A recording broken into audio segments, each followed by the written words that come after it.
Ukraine से जंग के बीच हाई अलर्ट पर रूसी नौसेना की पैसिफिक फ्लीट। पश्चिमी देशों से तनाव को देखते हुए हाई अलर्ट पर फ्लीट को रखा गया है। पैसिफिक फ्लीट बहुत जल्द शुरू करेगी बड़ी वॉर ड्रिल। देखिए तस्वीर आपको दिखा रहे हैं, कई मिसाइलों का बहुत जल्द रूस की तरफ से परीक्षण होगा। युद्धाभ्यास का मकसद रूसी सेना की क्षमता को परखना है, यह रूस की तरफ से साफ कहा गया है। तो देखिए पैसिफिक फ्लीट को हाई अलर्ट पर रखा गया है और एक बड़ी तैयारी में रूस नजर आ रहा है। पैसिफिक फ्लीट की तस्वीरें हमने आपको दिखाई और युद्धाभ्यास को लेकर एक और बड़ी खबर, रूसी रक्षा मंत्री का बड़ा बयान आया है। एशिया पैसिफिक रीजन में तनाव को देखते हुए वॉर ड्रिल की जा रही है। सर्गेई शोइगु का बयान आया है, अमेरिका और साउथ कोरिया ने भी वॉर ड्रिल की है, तो इसलिए हम पीछे क्यों रहें। ये सीधा सा संदेश है, अमेरिका और साउथ कोरिया ने भी वॉर ड्रिल की है। सर्गेई शोइगु का ये बड़ा संदेश। तो आखिर ये जो पैसिफिक फ्लीट की जो तैनाती है, ये जो तैयारी है, वो है क्या? निशाने पर क्या अमेरिका? ही एक बड़ा सवाल। अब क्या इससे जुड़े बड़ी बातें हैं, आप देख लीजिए। रूस ने एकाएक पैसिफिक फ्लीट को हाई अलर्ट पर रख दिया है, एक्टिव कर दिया है। होने वाली वॉर ड्रिल को लेकर हाई अलर्ट पर रखा गया है। वॉर ड्रिल के तहत कई मिसाइलों का टेस्ट भी रूस की तरफ से किया जाएगा। इस वॉर ड्रिल में परमाणु लैस रणनीतिक बम वर्षक भी शामिल हैं। पैसिफिक फ्लीट की वॉर ड्रिल में कई युद्धक टैंक भी शामिल किए गए हैं। तो इस लिहाज से जो पैसिफिक फ्लीट है, उसकी वॉर ड्रिल को अंजाम दिया जा रहा है। और एक और जानकारी करुणा सामने आई है कि एकाएक ही वॉर ड्रिल क्यों हो रही है, क्यों इतना एक्टिवेटेड फॉर्म में दिखाई दे रहा है। एशिया पैसिफिक रीजन में अमेरिका की मौजूदगी से रूस परेशान है। ये दरअसल ये प्रेशर पॉइंट है रूस के लिए कि अमेरिका की जो दखलंदाजी है वो परेशान कर रही है। कुछ दिन पहले यूएस साउथ कोरिया ने एयर वॉर ड्रिल की थी और इस वॉर ड्रिल पर रूस ने कड़ी प्रतिक्रिया दी थी। अमेरिका को दिखाने के लिए अब रूस का युद्धाभ्यास हो रहा है कि हम किसी से कम नहीं है। सेना को हर वक्त वॉर के लिए अलर्ट रखना चाहता है रूस। यही बात आप जीजी द्विवेदी सर ऐड ऑन कर रहे थे, फिर मैं आऊंगी सर आपके पास। देखिए जो पैसिफिक है ये बहुत अहम ओशन है और अमेरिका अपने को पैसिफिक पावर कहता है और मानता आया है, तो उसका पैसिफिक पर होल्ड होना बहुत ज़रूरी है।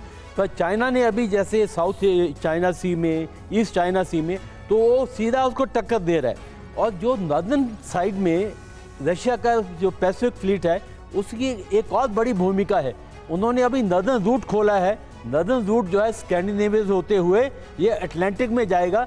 तो ये दमुहा पैसिफिक फ्लीट है, पैसिफिक में भी जाएगा और अटलांटिक ओशन में भी जाएगा। तो इसकी बहुत ही अहमियत बढ़ गई है। ठीक है राजाराम पांडा सर, मेरा सवाल आपसे, ये जो सीधे पैसिफिक फ्लीट को एक्टिव करना, और यहां पर जैसे सर बता रहे थे कि जो अमेरिका की दखलंदाजी सबसे ज्यादा है, प्रभुत्व ज्यादा है, तो क्या सीधी चुनौती है रूस की अमेरिका को इसके जरिए? और अगर चुनौती है तो फिर आप क्या परिणाम देख रहे हैं? ये एक्चुअली ये जो मिलिट्री ड्रिल्स और वार गेम्स जो ये कर रहे हैं, जैसे for example America and south Korea ने किए, ये उसका मेरे हिसाब से ये रसिया के साथ कंपैरिजन करना डायरेक्टली उचित नहीं होगा, क्योंकि ये वार गेम का और मिलिट्री ड्रिल का टारगेट था नॉर्थ कोरिया। क्योंकि नॉर्थ कोरिया के साथ जो नॉर्थ कोरिया का जो missile development program, nuclear development program जो वो हो रहा है, एंड ये एनुअल एक्चुअली एक्सरसाइजेस वगैरह होता है। और ये नॉर्थ कोरिया ये कहता है कि ये दोनों कंट्री अमेरिका और साउथ कोरिया ये एक रिहर्सल फॉर इवेंचुअल इन्वेजन, इसीलिए ये होला करता है नॉर्थ कोरिया। और दूसरी चीज़ अगर हम देखें, ये सब एक्चुअली वो यूज़ कर रहे हैं ये सब जो ये methods as a kind of deterrence, ये as a kind of deterrence कि हम रेडी हैं, आप होशियार रहो। That is the message actually वो भेजना चाहते हैं। ठीक है।